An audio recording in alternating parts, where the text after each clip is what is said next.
للہ رب العالمین والصلاة والسلام علی اشرف الانبیاء والمرسلین خاتم النبیین وآلہ الطیبین الطاہرین ولعن اللہ علی اعدائہم اجمعین من یوم ظلمہم الی یوم الدین اما بعد فقد قال اللہ سبحانہ وتعالی فی القرآن الحکیم بسم اللہ الرحمن الرحیم شہر رمضان الذی انزل فیہ القرآن ھدی للناس وبینات من الھدی والفرقان۔ السلام علیکم ورحمۃ اللہ وبرکاتہ۔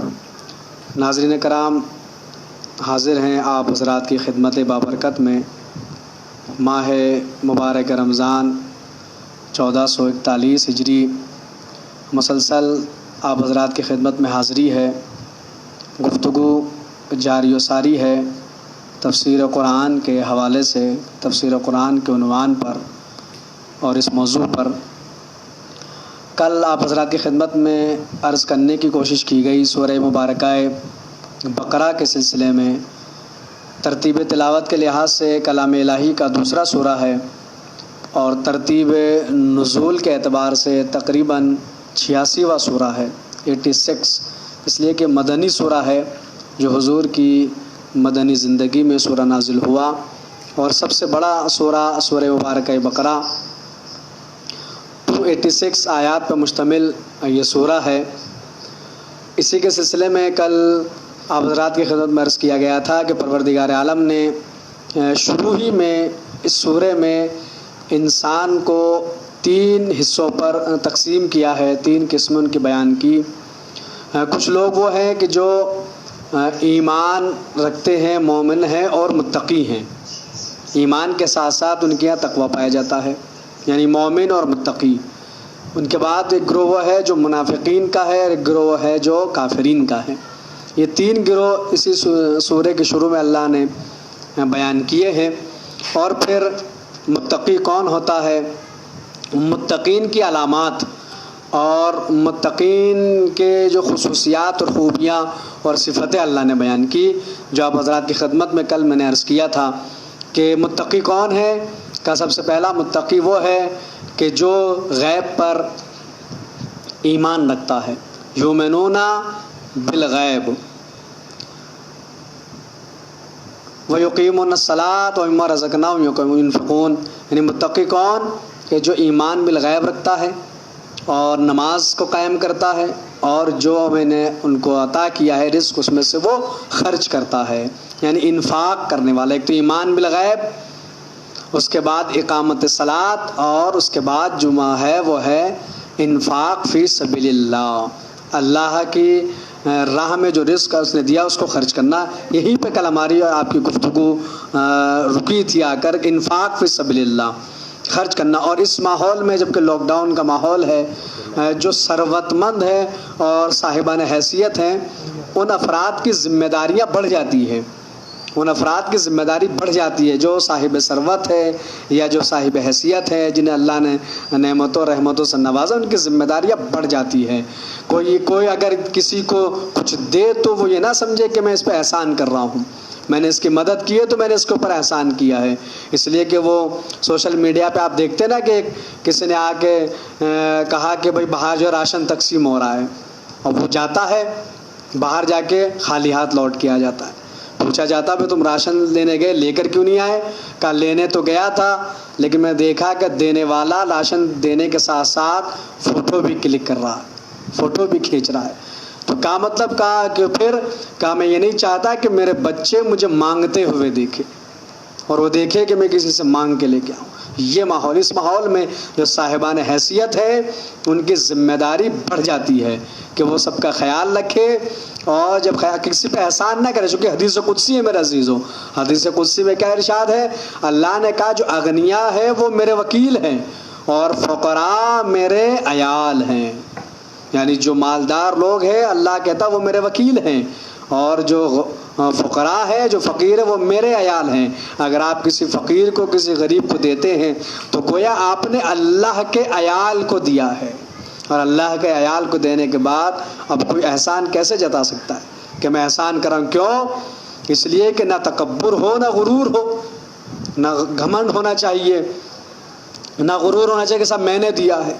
کیوں؟ اس لیے کہ تمہارا نہیں ہے، اللہ نے دیا ہے، تمہارے اندر تو اتنی بھی نہیں ہے حیثیت کہ تم کچھ کر سکو، اگر اللہ تمہیں عطا نہ کرے تو نہ تکبر کی بات ہے نہ غرور کی بات ہے، بلکہ جو اغنیا وہ اللہ کے وکیل ہیں، فقراء اللہ کے عیال ہیں، ان کا خیال رکھے، ان کو دن کے بڑھ جاتی، ذمہ داری بڑھ جاتی ہے، کوئی انفاق فی سبیل اللہ، یہی پا کر ہماری کل کی تقریر ہوگی کہ اللہ کی راہ میں خرچ کرتے ہیں، کون؟ جو متقی ہیں وہ اللہ کی راہ میں خرچ کرتے ہیں۔ اس کے بعد اللہ ارشاد فرماتا ہے والذین یؤمنون بما انزل الیک وما انزل من قبلک وبالآخرۃ هم یوقنون، کہ یہی وہ لوگ ہیں کہ جو ایمان رکھتے اس پر جو ہم نے آپ کو دیا ہے، آپ پہ نازل کیا، جو آپ کے پہلے آ چکے ہیں ان پر ایمان رکھتے ہیں اور آخرت پر یقین رکھتے ہیں، یعنی جو آپ پہ نازل کیا قرآن مجید اور جو آپ سے پہلے جو کچھ نازل ہوا انبیاء ما سبق یا جو آسمانی کتابیں، ان سب کے اوپر جو ہے وہ ایمان رکھتے ہیں۔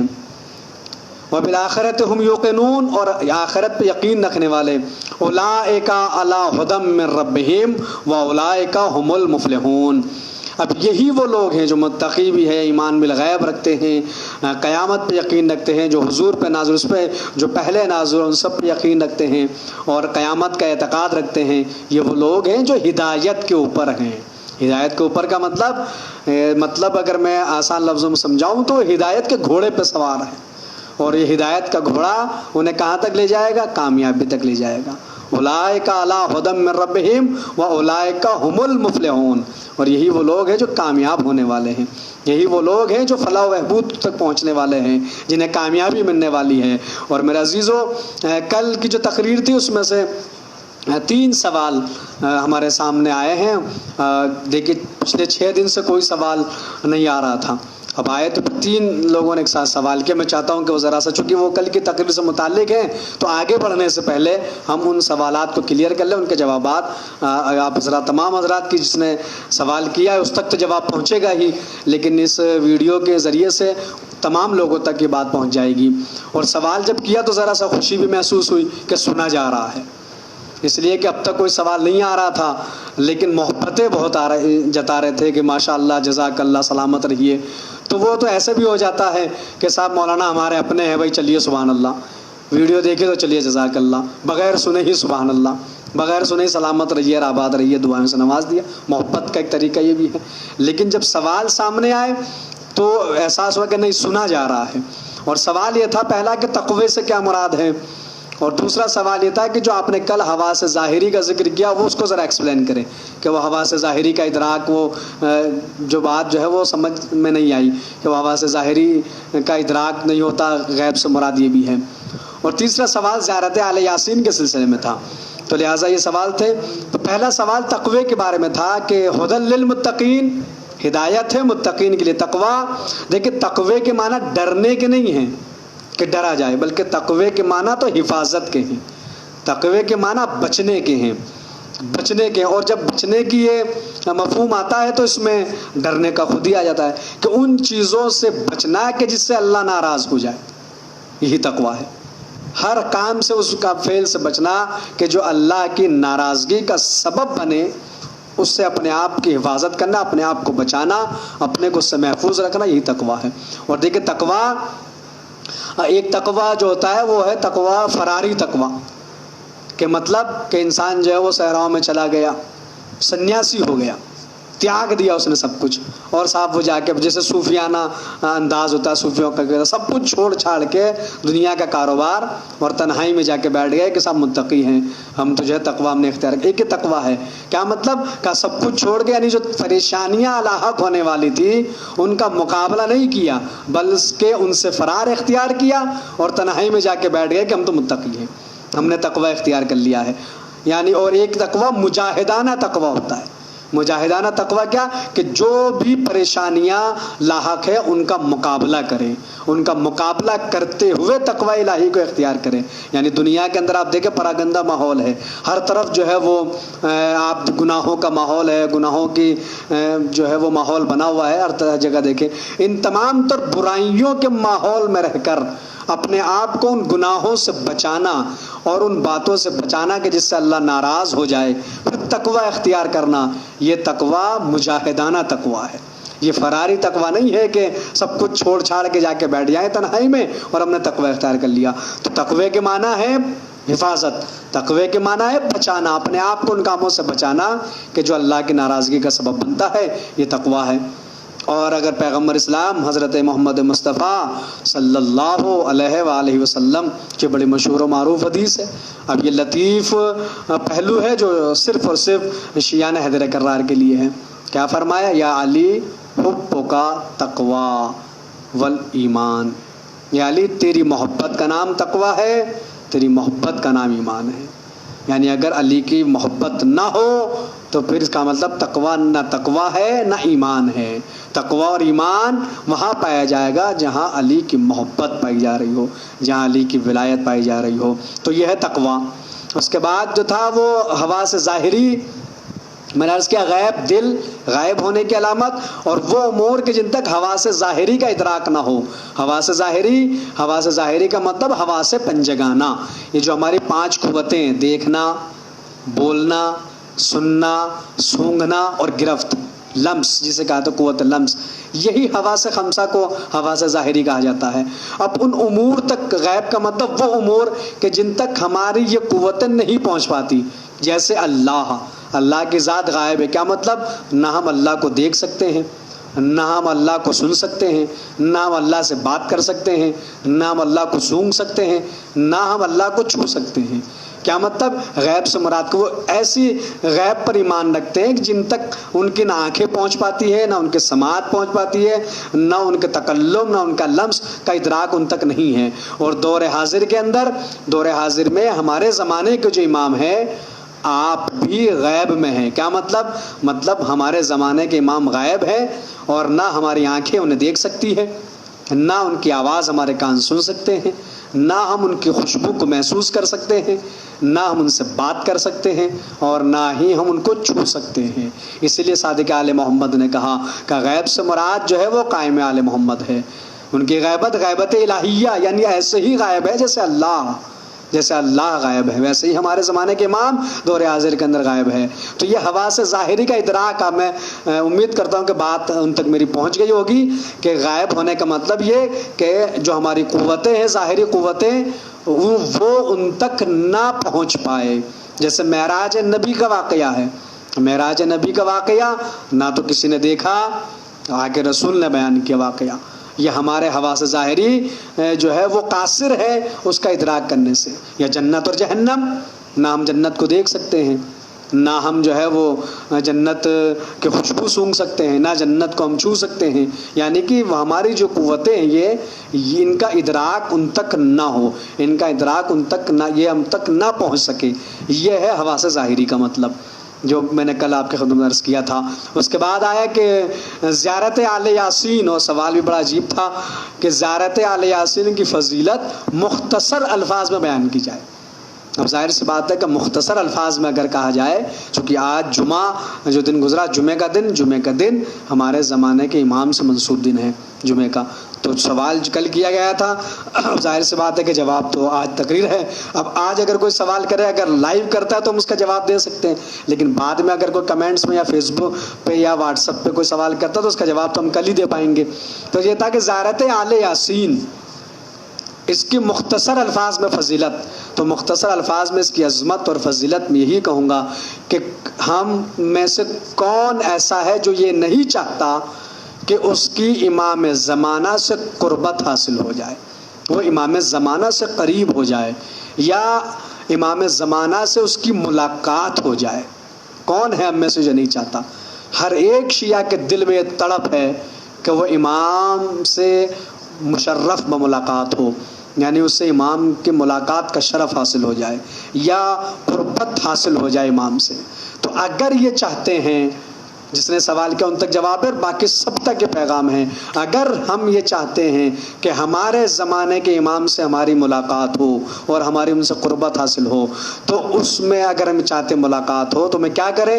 تو ہمیں زیارت آل یاسین پڑھنا چاہیے. ہم زیارت آل یاسین کو پڑھیں، اس لیے کہ وہ زیارت ہے کہ جس کے ذریعے امام سے ملاقات کا ذریعہ بنتی ہے، امام سے قربت حاصل کرنے کا ذریعہ بنتی ہے زیارت آل یاسین۔ زیادہ بڑی زیارت نہیں ہے، 5 7 10 منٹ کے اندر آپ اس زیارت کو پڑھ سکتے ہیں، اور جب بھی پڑھیے گا ترجمے کے ساتھ پڑھیے گا اور دیکھیے گا کہ زیارت کے اندر کیا جو ہے ارشاد فرمایا گیا ہے۔ اور یہاں پر رک کے عبادت کروں، آغائے شہاب الدین مرشی نجفی، بہت بڑا نام میں نے لیا ہے، اور اس لیے کہ تمام مجتہدین کا اپنا کہ علم فقہ، علم اصول فقہ، لیکن علم عرفانیات کے ماہر آیت اللہ شہاب الدین مرشی نجفی عرفانیات کے ماہرین میں سے تھے، ماہر تھے علم عرفانیات کے۔ ان کا وصیت نامہ اگر آپ دیکھیں، جو ان کا وصیت نامہ ہے جو انہوں نے اپنے بیٹے کے نام لکھا، میں نے عرض کیا ممبروں سے، میں نے 12 یہ مومنین تک بات پہنچائی کہ ائمہ کے وصیت نامے دیکھیں کہ جو ائمہ کے وصیت نامے ہیں، اور انشاءاللہ یہ سلسلہ جاری و ساری رہے گا۔ تو 19 20 21 رمضان جب ہم مولا متقیان کے شہادت کے دنوں میں آئیں گے تو انشاءاللہ مولا کائنات کا وصیت نامہ آپ کے ذات کی خدمت میں پیش کیا جائے گا۔ لیکن علماء کے بھی وصیت نامے اگر آپ دیکھیں، آغائے خمینی کا وصیت نامہ تو کلچر ہاؤس کے اندر آپ کو مل جائے گا۔ اس کے علاوہ شہاب الدین آیت اللہ شہاب الدین مرشی وصیت نامے میں کہتے ہیں کہ میں نے زیارت آل یاسین کو نہیں پڑھا مگر یہ کہ میری ملاقات امام سے ہوئی۔ یعنی آغا مرشی فرماتے کہ میں نے جب بھی زیارت آل یاسین کو پڑھا تو میں نے امام سے ملاقات کی ہے، اور میں نے کسی بھی ایسے بندے کو نہیں پایا کہ جس نے زیارت آل یاسین پڑھی ہو اور امام سے ملاقات نہ ہوئی ہو۔ آغا شہاب الدین مرشی اس کے بعد اپنے بیٹے سے کہتے ہیں، جو بھی عالم دین ہے وہ بھی اپنے بیٹے سے کہتے ہیں وصیت میں کہ ہر ہفتے میں ایک دن یعنی ہر جمعے کو زیارت آل یاسین پڑھو، اور اگر ہفتے میں ایک دن نہیں پڑھ سکتے تو مہینے میں ایک بار پڑھو، مہینے میں ایک بار نہیں پڑھ سکتے تو مرنے سے پہلے ایک بار ضرور زیارت آل یاسین پڑھو۔ آیت اللہ شہاب الدین مرشی نجفی، یہ زیارت آل یاسین کی فضیلت ہے۔ اب اگر آپ کوئی ایک سوال کرنے والے کے ذہن میں بھی سوال آ سکتا ہے کہ شہاب الدین مرشی یا علامہ حلی یا دیگر جو مجتہدین گزرے تو مجتہد ہے، یہ تو عالم ہے، ان سے امام نے ملاقات کی، ہم تو مجتہد نہیں ہیں، ہم تو مرجع نہیں ہیں، ہم تو عالم نہیں ہیں، تو صرف مراجع کرام کی بات میں نہیں کر رہا۔ یہ ملاقات با امام زمان اگر آپ دیکھیں، جو پوری کتاب ہے جو مرتب ہے آپ اس میں دیکھیں تو امام نے مسجد کے مجاور سے ملاقات کی ہے، جو مسجد میں صاف صفائی کا اس سے ملاقات ہے، سبزی فروش سے امام سے ملاقات کے واقعے ہیں، قصاب سے امام سے ملاقات کے واقعے ہیں، کپڑا فروش سے امام سے ملاقات کے واقعات ہیں۔ اب ہمارا عنوان امام زمان سر نہیں ہے کہ وہ سارے واقعات آپ کی خدمت میں عرض کریں، لیکن آپ کتابوں میں دیکھیں تو آپ کو ملے گا کہ ایسا نہیں کہ امام نے صرف علامہ حلی سے ملاقات کی یا مجتہد سے ملاقات کی یا مراجع کرام سے ملاقات کی، جی نہیں، سبزی فروش، قصاب، ایک نہیں عوام الناس، ایک معمولی آدمی کہ جس کو دیکھ کے نہیں لگتا کہ اتنا بڑا صاحب تقویٰ ہے کہ امام سے ملاقات کرے، لیکن اس سے بھی امام نے ملاقات کی ہے۔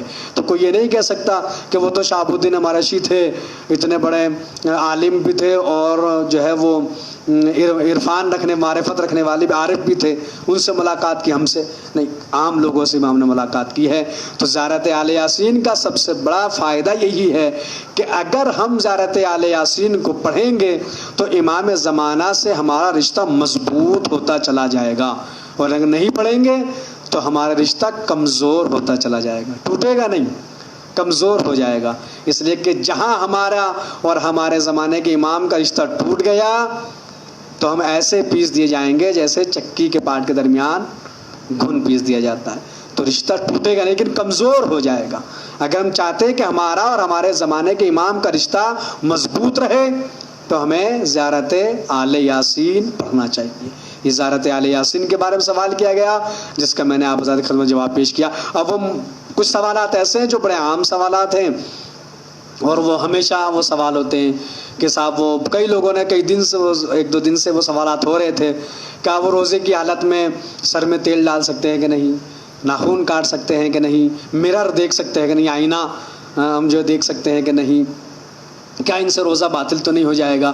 تو دیکھیں جو مبطلات صوم ہیں، روزے کو جو باطل کرنے والی چیزیں وہ 7 9 جتنی گنائی گئی ہے، 9 چیزیں غالباً توضیح المسائل میں اور مفاتیح الجنان میں آپ دیکھیں تو ان 9 چیزوں کے علاوہ کوئی بھی کام روزے کو باطل نہیں کرتا. بس یہ 9 کام ہے جو روزے کو باطل کرتے ہیں. باقی سر میں تیل ڈالنا، اس سے روزے پہ کوئی فرق نہیں پڑتا، سر میں تیل ڈالا جا سکتا ہے. آئینہ دیکھیے بھائی، آئینہ دیکھنے کس نے منع کیا ہے؟ شیشہ دیکھ سکتے ہیں روزے کے، کوئی دقت نہیں ہے. ناخن کاٹنا سے روزے پہ کوئی فرق نہیں پڑتا. کیا سب خوشبو لگا سکتے ہیں؟ جی ہاں. عطر کے استعمال مستحب ہے. جمعہ ہے، آج آپ نے عطر لگایا، بالکل روزے جیسے رمضان کے علاوہ بروز جمعہ عطر لگانا مستحب ہے، رمضان میں بھی عطر لگانا مستحب ہے. لگانے میں کوئی حرج نہیں ہے، آپ استعمال کر سکتے ہیں. برش کر سکتے ہیں کہ نہیں؟ برش، ٹوتھ پیسٹ، تو آغا سیستانی کا فتویٰ آپ کی سائٹ پہ موجود ہے، آپ جا کے دیکھ سکتے ہیں کہ اگر وہ حلق تک پہنچنے کا اگر ڈر نہیں ہے تو کوئی حرج نہیں ہے. برش، ٹوتھ پیسٹ کیا جا سکتا ہے، لیکن شرط یہ کہ حلق تک نہ پہنچے تو کر سکتے ہیں، کوئی دقت اس میں نہیں ہے. آنکھ میں، ناک میں، کان میں دوا ڈال سکتے ہیں کہ نہیں؟ تو بالکل کوئی حرج نہیں ہے، آنکھ میں دوا ڈالی جا سکتی ہے، کان میں بھی دوا ڈال سکتے ہیں. ناک میں دوا کے لیے کہا گیا، آغا سیستانی فرماتے ہیں کہ جب آپ ناک میں دوا ڈالیں تو احتیاط یہ رہے کہ حلق تک اس کا مزہ نہ پہنچے. اگر آپ کو یقین ہو کہ حلق تک مزہ پہنچ جائے گا تو اس سے پرہیز کریں. باقی آنکھ میں دوائی ڈالی جا سکتی ہے، کان کے ذریعے اس میں دوائی کا استعمال کیا جا سکتا ہے. تو روزہ صرف 9 چیزوں سے ٹوٹتا ہے. ان چیزوں کے علاوہ روزہ، وہ 9 چیزیں آپ توضیح المسائل میں دیکھ سکتے ہیں. توضیح المسائل ویب سائٹ پہ موجود ہے، اردو میں بھی، ہندی میں بھی، انگلش میں بھی، اور تحفۃ العوام میں بھی آپ دیکھ سکتے ہیں. ان کے علاوہ کسی بھی چیز سے روزہ جو ہے وہ باطل نہیں ہوتا. تیل ڈالنے سے، ناخن کاٹنے سے روزے پہ کوئی اثر پڑنے والا نہیں ہے. تو میں امید کرتا ہوں کہ آپ حضرات کو آپ کے سوالات کے جوابات مل گئے ہوں گے. اور اسی طرح سے اگر کوئی بھی آپ کا سوال ہے قرآن سے متعلق، مسائل کے متعلق، دعا سے متعلق، زیارت، کسی بھی سے متعلق، تو اپنا سوال آپ کمنٹس باکس میں جا کر سکتے ہیں، اور واٹس ایپ نمبر پہ بھی آپ وہ سوال کر سکتے ہیں، انشاءاللہ جواب دیا جائے گا. تو یہ وہ لوگ ہیں کہ جو اللہ نے سورہ بقرہ میں 3 گروہ بیان کر دیے. ایک وہ جو مومن ہے، متقی ہے، اس کے بعد ایک وہ جو منافقین کا گروہ ہے، ایک جو کافرین کا گروہ ہے. کامیاب کون ہے؟ کامیاب وہ ہے جو مومن بھی ہے، متقی بھی ہے. ان کی صفتیں اللہ نے قرآن مجید میں بیان کر دی ہے. اب لاک ڈاؤن بڑھا دیا گیا ہے، آپ نے سن لیا، 17 مئی تک کر دیا گیا. لہٰذا اب 17 مئی تک مسجدیں اور عبادت گاہیں، جتنے بھی دھارمک استھل ہیں، ان سب کو بھی بند کیا گیا ہے. تو 17 مئی تک لاک ڈاؤن کا پالن کرتے ہوئے 17 مئی تک مسجد بند ہے، جماعت معطل ہے. آپ حضرات سے گزارش ہے کہ اپنے گھر میں رہیں، محفوظ رہیں، عبادت سے غافل نہ ہو، عبادت کریں، دعائیں کریں، اور ہم سب کو بھی اپنی دعاؤں میں ضرور یاد رکھیں. انشاءاللہ کل پھر آپ حضرات سے ملاقات ہوگی، بات ہوگی، اور دعاؤں سے گزارش ہے. وآخر دعوانا ان الحمد للہ رب العالمین. فقط والسلام ورحمۃ اللہ.